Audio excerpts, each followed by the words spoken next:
হে ওয়েভের ফ্যামিলি, আশা করছি সবাই খুব ভালো আছো আর মোস্ট ইম্পর্টেন্টলি হ্যাপি আছো। বেশ অনেক দিন পর চলে এলাম তোমাদের জন্য একটা রেসিপি নিয়ে। আজ বানাবো এগ তড়কা। এগ তড়কা বানানোর জন্য প্রথমেই নিয়েছি 5 রকমের মিক্স ডাল। এই 5 রকমের ডাল হলো খোসা শুদ্ধ কালো কলাইয়ের ডাল, গোটা মুগ ডাল, ছোলার ডাল, খোসা শুদ্ধ গোটা মুসুর ডাল আর রাজমা। আমার পাড়ার মুদির দোকান থেকে আমি এই তড়কার ডালটা নিয়েছি। ওরা এরকম তড়কার ডাল মিক্স করে বিক্রি করে, বাট আমাকে রাজমাটা হাতে গুনে 2টো দিয়েছে মাত্র। যখন তড়কার জন্য ডাল ভেজাচ্ছি তখনই লক্ষ্য করলাম। তোমরা আমার মতন প্রসেসে যদি তড়কা বানাও তাহলে এই 5 রকম ডাল সমান পরিমাণে কিনে এনে মিক্স করে তারপর বানিও, তাহলে তড়কার টেস্ট পারফেক্ট হবে। প্রথমে এই মিক্স ডালটা ভালো করে ধুয়ে নিয়েছি আমি 7 থেকে 8 বার। ডালটা ধুয়ে নিয়েছি ভালো করে কচলে, তারপর জল দিয়ে ভিজিয়ে রেখেছি ওভারনাইট। তড়কা রান্নাতে 2টো স্টেপ আছে, তাই স্কিপ না করে পুরো ভিডিওটা দেখো।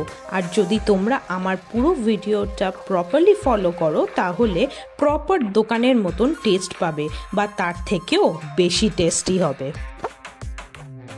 প্রথম স্টেপের জন্য আমি নিয়েছি ওভারনাইট সোকড মিক্স ডাল, তার সাথে সরষের তেল, পেঁয়াজ কুচি, টমেটো কুচি, আদা বাটা, রসুন বাটা, হলুদ গুঁড়ো, নুন, চিনি, তড়কা মশলা, আমি এখানে সানরাইজার তড়কা মশলা ইউজ করেছি, আর কাঁচা লঙ্কা। সেকেন্ড স্টেপের জন্য আমি নিয়েছি ডিম, তার সাথে নিয়েছি ডালডা, পেঁয়াজের কিমা, রসুনের কিমা, আদার কিমা, কাঁচা লঙ্কা কুচি আর মেথি পাতা। চলো এবার রান্নাটা শুরু করছি। প্রথমেই দিলাম সরষের তেল। তেলটা কিছুক্ষণ গরম করে নিচ্ছি যাতে তেলের কাঁচা গন্ধটা চলে যায়। এরপর এতে দিলাম কেটে রাখা পেঁয়াজ।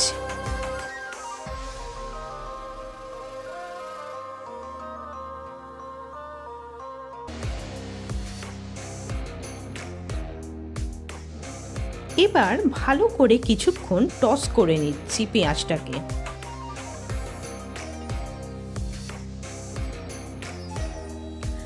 তারপর দিলাম কিছুটা হলুদের গুঁড়ো, দিয়ে আবার ব্যাপারটাকে মিক্স করে নিচ্ছি কিছুক্ষণ।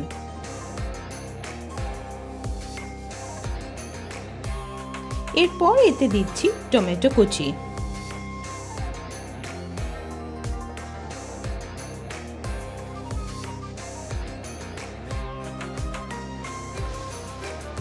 দিয়ে খানিকের জন্য চাপা দিয়ে রান্না করব।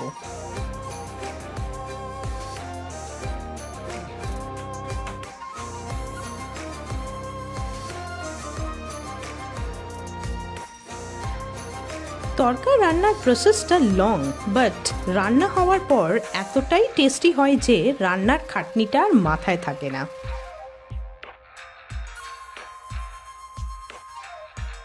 বেশ কিছুক্ষণ এতে চাপা দিয়ে রান্না করেছি। এরপর এতে দিলাম স্বাদ মতো নুন, দিয়ে ভালো করে নেড়ে চেড়ে আবার চাপা দিয়ে কিছুক্ষণ রাখবো যাতে পেঁয়াজ আর টমেটো দুটোই কুকড হয়ে যায়। তোমরা কে কে তড়কা খেতে পছন্দ করো আমাকে অবশ্যই কমেন্ট করে জানিও।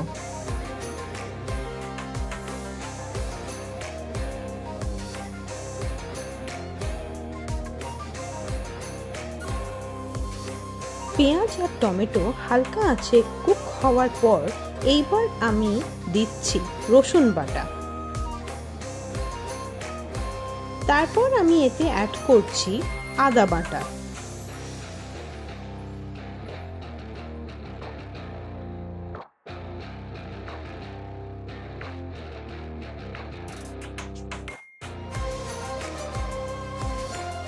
পেঁয়াজ, টমেটো, আদা, রসুন সব কিছু দিয়ে এবার ভালো করে একটু কষিয়ে তারপর এতে আমি অ্যাড করলাম সোকড মিক্সড ডাল। তারপর খুব ভালো করে কষাবো, যেমন আমরা মাংস কষাই ঠিক সেমভাবে আমি এই ডালটাকেও কষাবো।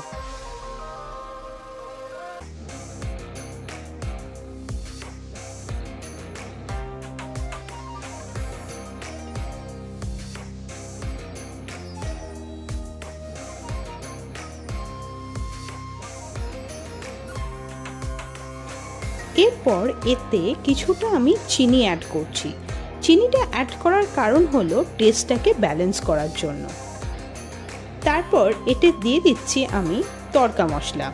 আমি এখানে সানরাইজের তড়কা মশলা ইউজ করেছি, তোমরা চাইলে যে কোনো তড়কা মশলা ইউজ করতে পারো। এরপর তড়কা মশলাটা অ্যাড করার পর পুরো ব্যাপারটাকে আবার ভালো করে কষে নিচ্ছি।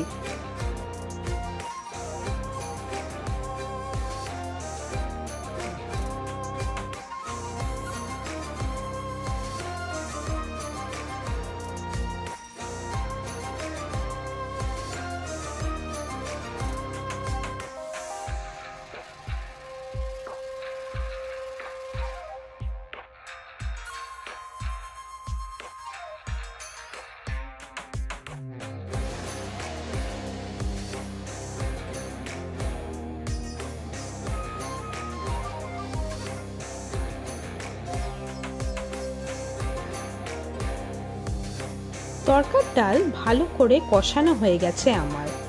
এবার আমি কুকারে তড়কার ডাল যেটা এতক্ষণ ধরে কষালাম সেটা ঢেলে দিচ্ছি। তোমরা তড়কার ডালটা ভালো করে কষে নেবে, না হলে ডালের একটা কাঁচা গন্ধ থাকলে তড়কা কিন্তু ভালো হবে না খেতে। তাই কষানোর ওপর টেস্ট ডিপেন্ড করে অনেকটাই। কুকারে ডালটা অ্যাড করে একদমই নর্মাল জল বা ঠান্ডা জল কিন্তু দেবে না। এই ক্ষেত্রে আগে কিছুটা জল গরম করে তারপর কুকারে জলটা অ্যাড করবে।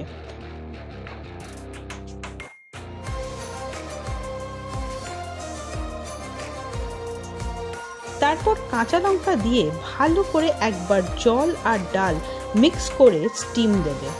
ডালে কিন্তু বেশি স্টিম দেবে না, ডালগুলো নরম হয় যেন এই রকম স্টিম দেবে। বেশি গলে গেলে তড়কার টেক্সচার ভালো হবে না।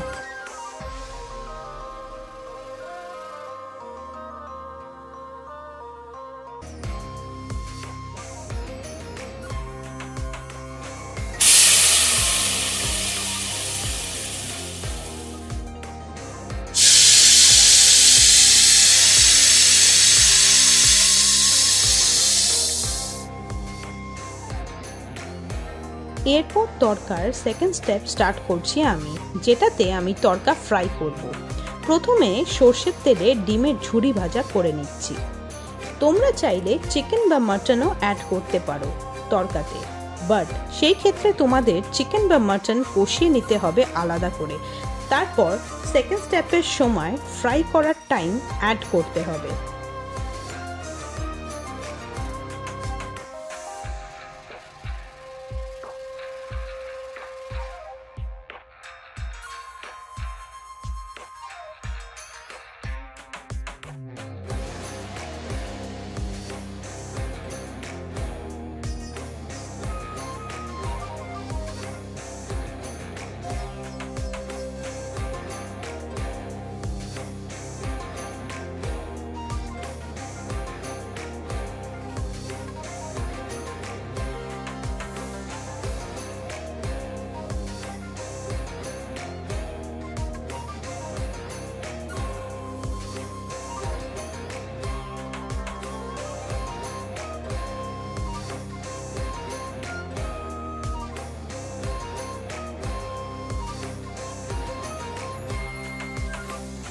দেখো, ডালগুলো আমি দেখালাম সব গোটা গোটা আছে, বাট খুব ভালোভাবে সেদ্ধ হয়ে গেছে।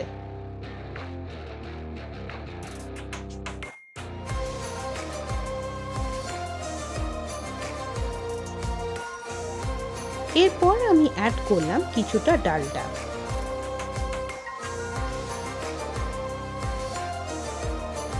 ডালটা গরম হয়ে গেলে তারপর একে একে এতে আমি অ্যাড করছি রসুনের কিমা, আদার কিমা। এরপর আদা আর রসুন কিছুটা ভাজা ভাজা হয়ে গেলে তারপর আমি এতে অ্যাড করছি পেঁয়াজ ছোট্ট করে টুকরো করে রাখা। তারপর ভালো করে ফ্রাই করে নিচ্ছি।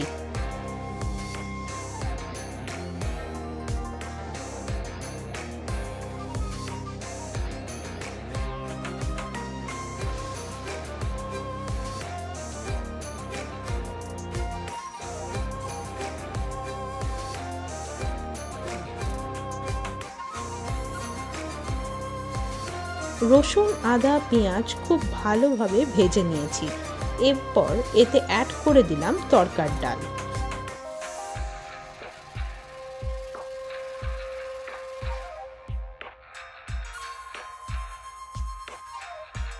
তারপর অ্যাড করলাম কুচানো লঙ্কা আর সবশেষে মেথি পাতা অ্যাড করলাম এতে। মেথি পাতা হচ্ছে তরকার মেন ইনগ্রেডিয়েন্টসগুলোর মধ্যে একটা, যেটা ছাড়া তরকাটা ইনকমপ্লিট।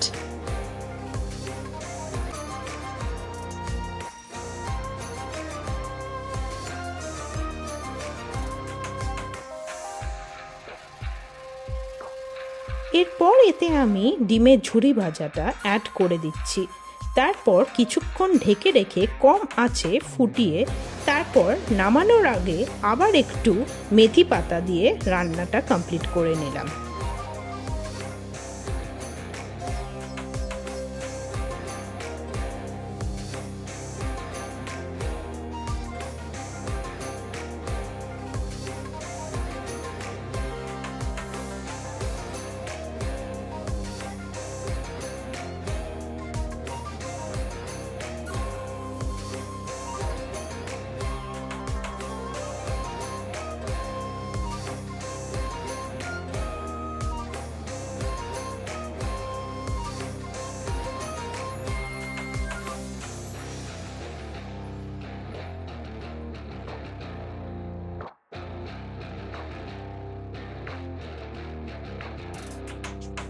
এইবার খাবার পালা। সত্যি খেতে জাস্ট ফাটাফাটি হয়েছে।